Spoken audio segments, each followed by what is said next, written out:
Shalom semuanya, kiranya pagi hari ini kita semua bangun dalam keadaan yang sehat dan tidak kurang satu apapun. Dan sebelum kita mendengarkan firman Tuhan, mari kita sama-sama berdoa.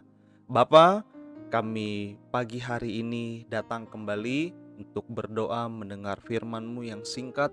Biarlah Tuhan firman pagi hari ini mengajarkan kami untuk terus hidup bagi Tuhan, tidak hidup bagi diri kami sendiri lagi. Terima kasih ya Tuhan, pimpin firman Tuhan dan doa pagi kami pada hari ini. Di dalam nama Tuhan Yesus kami berdoa dan mengucap syukur. Haleluya. Amin. Renungan pagi hari ini saya beri judul Rendah Hati, Redakan Amarah. Kita siapkan ayat kita dalam Yakobus pasal 4 ayat yang ke-10. Rendahkanlah dirimu di hadapan Tuhan dan Ia akan meninggikan kamu. Di dalam kitab Hakim-Hakim pernah diceritakan bagaimana seorang pemimpin memilih untuk tidak membenarkan dirinya. Namanya adalah Gideon. Gideon menempatkan pasukan Midian yang sangat besar untuk berhadapan hanya dengan 300 orang. Kemudian ia mengumpulkan pasukan dari beberapa suku Israel untuk membantu pengejaran. Namun prajurit Efraim menentang Gideon. Pasukan Efraim tidak mengerti mengapa Gideon melakukan itu. Mereka marah. Mereka bertanya kepada Gideon. Dan pada saat itu, Gideon bisa saja berusaha menangkis setiap tuduhan dan membenarkan dirinya atas apa yang ia telah terima dari Tuhan. Sebab Gideon melakukan itu semua atas dasar perintah Tuhan langsung atas dirinya. Banyak dari kita sering mendapat perintah langsung dari Tuhan, namun orang-orang di sekeliling kita tidak mengerti mengapa kita melakukan itu, sehingga mereka akhirnya menuduh kita. Dan kita akhirnya terjepit, kita tersudutkan, dan kita rasa kita ingin membenarkan diri. Mari kita belajar dari Gideon. Ia tidak melakukan pembelaan diri. Ia justru berkata dengan rendah hati. Untuk membela diri dia tidak lakukan itu, tapi dia berkata dengan rendah hati. Sehingga perkataan rendah hatinya ini meredakan amarah mereka. Kita bisa baca dalam Hakim-Hakim ayat 8, pasal 8, ayat 1 sampai yang ketiga. Hakim-Hakim 8, ayat 1 sampai ketiga. Lalu berkatalah orang-orang Efraim kepada Gideon, "Apa macam perbuatanmu ini terhadap kami? Mengapa engkau tidak memanggil kami ketika engkau pergi berperang melawan orang Midian?" Lalu mereka menyesali dia dengan sangat.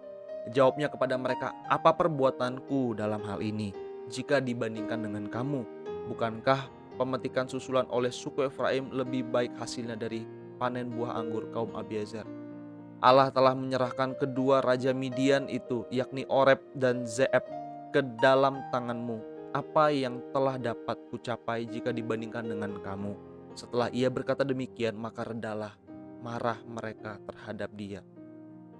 Seorang Gideon melakukan perkataan yang sangat rendah hati sehingga meredakan amarah orang-orang Efraim.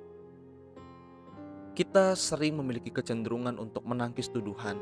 Kita selalu mencoba untuk melepaskan diri kita dengan berbagai alasan. Tetapi biasanya alasan terbesar kita melakukan itu semua adalah karena kita gengsi, gara-gara kita sombong. Allah menentang kesombongan manusia. Kesombongan bukan berasal dari Roh Allah. Roh Allah selalu membuahkan rendah hati dan rindu untuk berdamai dengan orang lain. Ketika Yesus hadir dalam dunia, ia meninggalkan sorga, Bapak Ibu. Ia kosongkan dirinya menjadi sama seperti kita. Ia hidup dalam kesempurnaan hidup tanpa celah. Dia tidak berbuat dosa. Namun ketika ia dituduh, ia menolak untuk membela diri. Dan bahkan dia dengan rela hati membayar dosa-dosa kita di atas kayu salib yang keji. Apakah kita hari ini masih cenderung hidup bagi diri sendiri? Apakah kita masih suka untuk membela diri dan membantah dengan orang lain karena gengsi kita, karena sombong kita? Apakah kita masih sulit menerima kritikan? Apakah kita masih sulit menerima masukan dari orang lain karena kita punya gengsi yang tinggi? Mari belajar dari Yesus. Tidak hidup bagi diri sendiri, tetapi justru Ia mati bagi kita. Kita tentu tidak perlu mati lagi bagi seluruh dunia. Namun ada hal-hal yang bisa kita matikan. Kita bisa matikan keinginan kita. Kita bisa matikan ambisi kita. Kita bisa matikan niat buruk kita. Kita bisa matikan kesombongan kita dan menggantinya dengan sikap yang lemah lembut dan mengendalikan diri. Mari Bapak Ibu Saudara sekalian, saya mengajak untuk kita semua menyadari bahwa hidup ini sementara. Kita seperti embun yang akan menguap lalu berlalu dengan sekejap. Setelah kita menguap, roh kita akan kita habiskan dalam kekekalan dan akan menerima upah apa yang kita kerjakan selama di dunia. Rendahkan dirimu di hadapan Tuhan. Rendahkan di bawah tangan kasih-Nya yang beranugerah, supaya Ia meninggikan kita dan menolong kita pagi hari ini dan seterusnya. Amin. Mari kita berdoa. Tuhan Yesus, terima kasih untuk firman yang singkat. Engkau mengajarkan kami untuk seperti Gideon ya Bapa. Engkau mengajarkan kami untuk tidak membalas tuduhan dengan kesombongan, dengan arogan, tetapi Kau mengajarkan kami untuk membalas setiap tuduhan dengan ucapan yang lemah lembut, dengan kerendah hatian, sehingga itu meredakan amarah.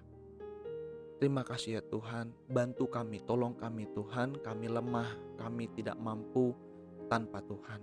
Kami perlu urapan-Mu, kami perlu kasih-Mu, kami perlu tangan-Mu untuk terus menopang kami menjalani hari ini. Terima kasih ya Bapa, terima kasih Tuhan Yesus. Nyatakan kepada kami hari ini Tuhan, mujizat-Mu, kami perlu kuasa-Mu untuk menjalani hari ini. Di tengah tantangan badai pandemi ini Tuhan, kami lemah, kami tahu kami semakin mudah dan rentan untuk jatuh terkulai. Tapi kami percaya Tuhan, di tengah pandemi ini Tuhan, di tengah situasi tidak pasti, Engkau adalah Allah yang pasti. Engkau pasti menolong kami, Engkau pasti membawa kami dari kemuliaan sampai kemuliaan. Di dalam nama Tuhan Yesus kami berdoa dan mengucap syukur. Haleluya. Amin. Sampai bertemu dalam ibadah doa pagi berikutnya. Tuhan Yesus memberkati. Haleluya.